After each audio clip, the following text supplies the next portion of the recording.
ஸல்லல்லாஹு அலைஹி வஸல்லம் அவர்கள் சொல்லுகிறார்கள், உங்களுக்கு நான் ஒரு அமலை கற்றுத்தரட்டுமா? தங்கம் வெள்ளியை நீங்கள் தர்மம் செய்வதை விட அல்லாஹுக்கு விருப்பமானது. சுப்ஹானல்லாஹ். தங்கம் வெள்ளியை நீங்கள் தர்மம் செய்வதை விட அல்லாஹுக்கு விருப்பமானது. நீங்கள் ஜிஹாதிலே கலந்து கொண்டு எதிரியை நீங்கள் வெட்ட, எதிரி உங்களை வெட்ட என்கிற அந்த அமலை விட அல்லாஹுக்கு மிக விருப்பமானது என்று சொல்லிவிட்டு ரசூலுல்லாஹி அலைஹி வஸல்லம் அவர்கள் சொன்னார்கள், அதுதான் அல்லாஹுவை திக்ர் செய்வது என்றார்கள். சுப்ஹானல்லாஹ். திக்ர் ஒரு கஷ்டமே இல்லை, வெரி சிம்பிள். ஆனால் நம்ம ரெடி இல்லை, அதான் பிரச்சனை. தெரிந்த திக்ர்களை சொல்லலாமே. ரசூலுல்லாஹி அலைஹி வஸல்லம் அவர்கள் சொல்லுகிறார்கள், அக்ஸிரு மின் கௌலி லா ஹவுல வலா குவத இல்லா பில்லாஹ். லா ஹவுல வலா குவத இல்லா பில்லாஹ் என்பதை அதிகமாக சொல்லுங்கள். ஆருக்கு பாடம் இல்லை? லா ஹவுல வலா குவத்த இல்லா பில்லாஹ் பாடம் இல்லாதாக்கள் யார் இருக்கிறோம்? எல்லாருக்கும் பாடம். ஆனால் எத்தனை பேர் சொல்கிறோம்?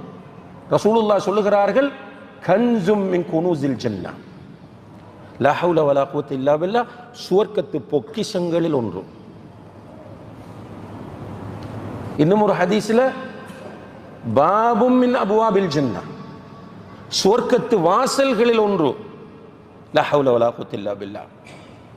இமாம் இப்னுல் கய்யிம் அல் ஜௌஸியா ரஹிமஹுல்லாஹ் அவர்கள் சொல்லுகிறார்கள், இந்த லா ஹவுல வலா குவத்த இல்லா பில்லாவை யார் அதிகமாக சொல்லுகிறாரோ அவருக்கு ஸ்ட்ரெஸ்ஸே இருக்காராம். சுப்ஹானல்லாஹ். என்னோட லா ஹவுல வலா குவத்த இல்லா பில்லாவோட மீனிங் என்ன? லா ஹவுல், எந்த சேஞ்சும் இந்த உலகத்தில் நடக்காது, எந்த ஒரு மாற்றமும் இந்த உலகத்தில் நடக்காது. வலா குவத், யாருக்கும் இந்த உலகத்தில் சக்தி கிடையாது இல்லா பில்லாஹ், அல்லாஹுடைய உதவியை கொண்டே தவிர. எந்த ஒரு மாற்றம் நடக்கணும்னா அல்லாஹ் நாடணும். அது எனக்கு இருக்கிற வருத்தம் நீங்கணும்னா அல்லாஹ் நாடினா தான் நீங்கும். எனக்கு இருக்கிற பொருளாதார கஷ்டம் நீங்கணும்னா அல்லாஹ் நாடினா தான் நீங்கும். என் குடும்ப பிரச்சனை நீங்கணும்னா அல்லாஹ் நாடினா தான் நீங்கும். இப்படி எந்த ஒரு மாற்றம் வேண்டும் என்றாலும் அல்லாஹுடைய நாட்டம் வேண்டும். இந்த உலகத்தில் யாருக்கும் இந்த சக்தியும் கிடையாது. சுப்ஹானல்லாஹ். திரும்ப திரும்ப நீங்கள் இந்த பொருளோடு இதை சொல்லி பாருங்க, எவ்வளோ பெரிய ஒரு ரிலாக்ஸேஷன் வரும். அதான் சொல்லாங்க இமாம் இப்னுல் கய்யிம் ஜௌஸியா, லா ஹவுல வலா குவத்த இல்லா பில்லாஹ் என்பது ஒரு மனிதன் அதிகமாக சொன்னால் அவனுடைய ஸ்ட்ரெஸ் எல்லாம் குறையும். அதே போல் இன்னும் ஒரு சின்ன திக்ர் ஒன்று இருக்கு, அல்லாஹு ரப்பி லா ஷரீக லஹ். என்னது? அல்லாஹு ரப்பி லா ஷரீக லஹ். இப்போ திரும்ப திரும்ப ரிப்பீட் பண்ணிங்கன்னா மனசில் பதிஞ்சிடும். அல்லாஹு ரப்பி லா ஷரீக லஹ். என்னுடைய ரப் அல்லாஹ் தான், அவனுக்கு எந்த துணையும் இணையும் கிடையாது.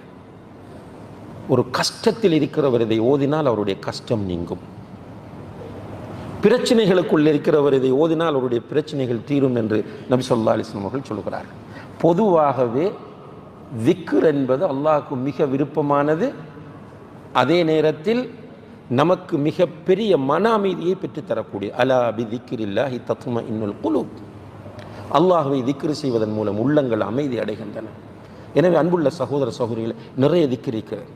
குறிப்பாக ஹிஸ்னுல் முஸ்லிம் என்ற ஒரு புத்தகம் இருக்கிறது, வாங்கிக் கொள்ளுங்கள். ஹிஸ்னுல் முஸ்லிம், முஸ்லிமின் அரண் என்றதை தமிழில் மொழிபெயர்த்திருக்கிறார்கள், அல்லது பிரார்த்தனை பேழை என்றும் மொழிபெயர்த்திருக்கிறார்கள். கட்டாயம் ஒவ்வொரு வீட்டிலையும் ஒவ்வொருவரிடம் இருக்க வேண்டிய புக் அது. அதில் காலையில் ஓத வேண்டிய திக்ர், மாலையில் ஓத வேண்டிய திக்ர், தூங்கும் போது ஓத வேண்டிய திக்ர், கடைத்தெருக்கு சென்றால் ஓத வேண்டிய திக்ர், சாப்பிடும் போது ஓத வேண்டிய திக்ர், அதே போல் தாம்பத்தியத்தில் ஈடுபடும் போது ஓத வேண்டிய திக்ர், குழந்தைகளுக்கு ஓத வேண்டிய திக்ர் என்று நிறைய திக்ர்களும் துஆக்களும் அந்த புத்தகத்திலே தரப்பட்டு, இவைகளையும் நாம் நம்முடைய வாழ்க்கையில் கூடுதலாக கடைப்பிடிக்கிற போது நிச்சயமாக அல்லாஹுடைய நேசம் நமக்கு கிடைக்கும்.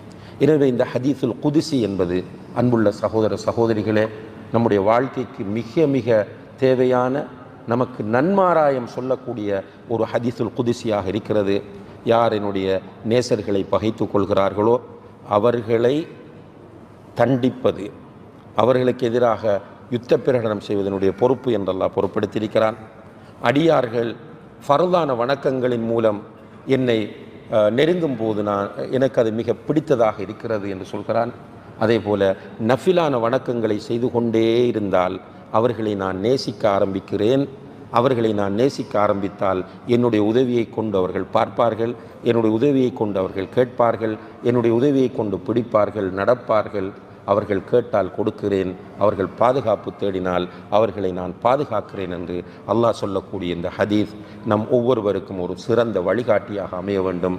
இந்த ஹதீஸை கொண்டு அமல் செய்வதற்கு எனக்கும் உங்களுக்கும் ரப்புல் ஆலமீன் தௌஃபீக் செய்வானாக. வ ஆஹிரு தஅவானா அனில் ஹம்துலில்லாஹி ரப்பில் ஆலமீன். வஸ்ஸலாமு அலைக்கும் வரஹ்மத்துல்லாஹி வபரகாத்துஹு.